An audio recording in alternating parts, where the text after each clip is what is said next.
These giant snakes are not supposed to be here. Many of them are offspring of pets that were illegally released into our wetland. The camera wasn't supposed to capture anything extraordinary. Hidden on a cypress tree deep inside Florida's swamps, it was only meant to track invasive Burmese pythons. But when scientists reviewed the footage weeks later, they saw something that completely changed the conversation. It wasn't just another snake. After decades of destruction, researchers began asking, is nature finally fighting back? How Florida's python invasion began. To understand what the camera captured, we have to go back more than 30 years. In August 1992, Hurricane Andrew slammed into South Florida with devastating force. The storm destroyed neighborhoods, caused billions of dollars in damage, and left thousands of people rebuilding their lives. It also destroyed a reptile breeding facility that housed Burmese pythons. An unknown number of snakes escaped into the surrounding wetlands. At about the same time, another problem was unfolding. Across South Florida, exotic pets were becoming too large for many owners to handle. Burmese pythons may look manageable as hatchlings, but they can grow well, over 15 feet long, and weigh more than 150 pounds. Rather than keeping them, some owners released them into the Everglades, believing the snakes would simply survive in the wild.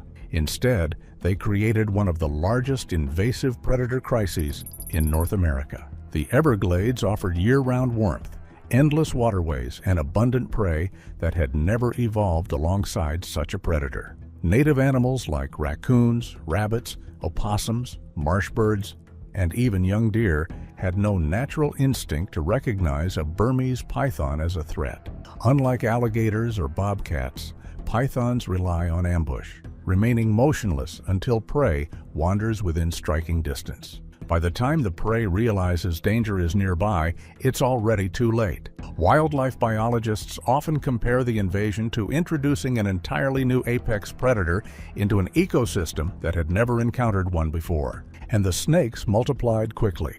A single female Burmese python can lay between 50 and 100 eggs in one clutch, with few natural predators capable of controlling the population. Within just a few decades, estimates suggested that tens of thousands and possibly hundreds of thousands of Burmese pythons had spread across South Florida. The consequences were devastating. Long-term wildlife surveys documented steep declines in many native mammals. In some areas, raccoon populations dropped by more than 99%, while opossums and bobcats also declined sharply. For researchers who had spent decades studying the Everglades, the biggest change wasn't just the numbers, it was the silence. Roads that once teemed with wildlife became strangely empty. Places where dozens of mammals had once appeared in a single evening suddenly showed almost no signs of life. Something fundamental had changed. But just as scientists were trying to understand the full impact of the invasion, an unexpected discovery suggested the story might be taking another turn. The battle beneath the swamp.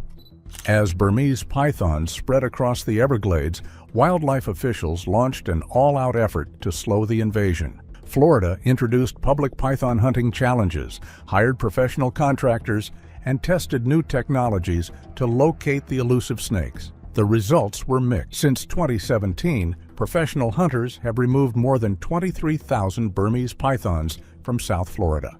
While impressive, researchers estimate the total population may still be well over 100,000, meaning many more remain hidden throughout the wetlands. Finding them isn't easy. A python can stay perfectly still for hours, blending into grass, mud, and shallow water. Even experienced hunters often walk within a few feet of one without noticing it. Thermal drones and robotic decoys achieved little success because pythons blend into their surroundings and ignore artificial bait. One method has shown greater promise. Researchers developed what's known as the Judas snake technique. A GPS transmitter is implanted in a mature male python before it's released back into the wild. During breeding season, the tagged snake naturally leads researchers to hidden groups of breeding pythons, allowing multiple animals to be removed at once. The approach has helped locate some of the largest breeding females ever recorded, Even so, the Everglades covers more than 1.5 million acres, making complete control nearly impossible. But the invasion wasn't finished changing the Everglades. While examining wild snakes, herpetologists noticed something disturbing. Several native species, including garter snakes, pygmy rattlesnakes, and eastern diamondbacks, appeared unusually thin and struggled to breathe. Laboratory examinations revealed the cause. Their lungs were infested with a tiny parasitic worm, known as Raleigh orientalis, commonly called the snake lungworm. The parasite wasn't new. It had arrived in Florida alongside the Burmese pythons. In Southeast Asia, where pythons and the parasite evolved together, the snakes usually carry it without becoming seriously ill. Florida's native snakes, however, had never encountered it before. Without natural resistance, many became infected. The parasite spreads through the food chain. Its larvae are picked up by insects, passed to frogs and other small animals, and eventually reach native snakes that feed on them. Once inside the lungs, the parasites grow and multiply, gradually damaging the animal's ability to breathe. Researchers confirmed infections in numerous native snake species, and the parasite has now spread far beyond the Everglades. Perhaps the most alarming discovery came next. Scientists found evidence that the lungworm no longer depends on Burmese pythons to survive. It has established its own life cycle within Florida's native wildlife. That means, even if every invasive python disappeared tomorrow, the parasite could continue spreading through the ecosystem. The invasion was no longer just about giant snakes. It had become a much larger ecological problem. Yet just when the outlook seemed bleak, trail cameras and field observations began capturing something few researchers expected. Then came encouraging signs that Florida's native predators were finally starting to adapt. Nature begins to fight back. As scientists searched for ways to control the python invasion, conservationists focused on restoring one of Florida's most important native predators, the eastern indigo snake.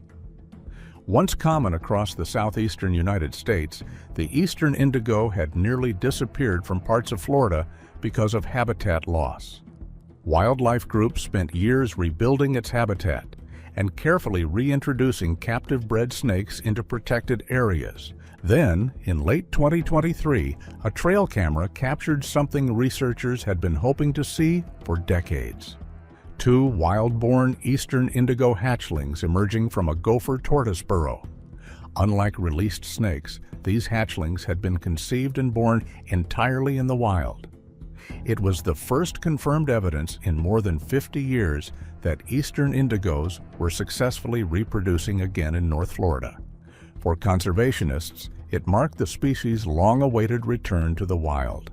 The eastern indigo is also a powerful predator. Unlike most snakes, it regularly feeds on other reptiles, including venomous species such as rattlesnakes and cottonmouths. Researchers believe it may also prey on young Burmese pythons, although its impact on the overall invasion is still being studied. Then came the footage that caught everyone's attention. The same network of trail cameras monitoring python activity recorded a surprising encounter. A bobcat was seen dragging the headless body of a large Burmese python through the swamp. For years, pythons had been viewed as predators with few natural enemies. Now, researchers were beginning to document native animals fighting back. Alligators have been observed killing smaller pythons. Florida panthers have been recorded stalking and attacking them. Together, these observations suggest that some native predators are slowly learning how to deal with an unfamiliar invader.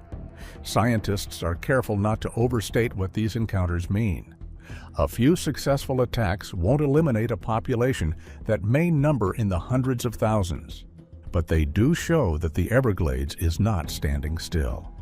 Nature is adapting. Even so, one major threat remains. Researchers are still trying to understand how the invasive snake lungworm could affect recovering native species, including the eastern indigo. If the parasite spreads faster than conservation efforts, it could undermine years of restoration work. That question remains unanswered. An ecosystem. at a crossroads. The story of Florida's Burmese pythons is no longer just about an invasive snake. It's about how a single introduction can reshape an entire ecosystem. Over the past 3 decades, pythons have reduced native mammal populations, altered food webs, and introduced a parasite that now circulates through Florida's wildlife on its own. At the same time, researchers continue removing thousands of pythons each year while developing new tracking methods and restoring native species. Recent observations of bobcats, alligators, panthers, and eastern indigo snakes offer hope that the Everglades may be beginning to respond. Whether those natural defenses will be enough remains uncertain. For now, scientists continue monitoring the wetlands, collecting data, and searching for better ways to protect one of America's most important ecosystems. The trail camera was simply recording life in the swamp, but one image told a much bigger story, not just about an invasive predator, but about an ecosystem struggling to recover, and about nature's remarkable ability to adapt, even after decades of disruption. Florida's battle against invasive pythons is far from over. But for the first time in years, scientists are seeing signs that nature may finally be fighting back. What do you think the future holds for the Everglades? Share your thoughts below and subscribe for more incredible wildlife stories.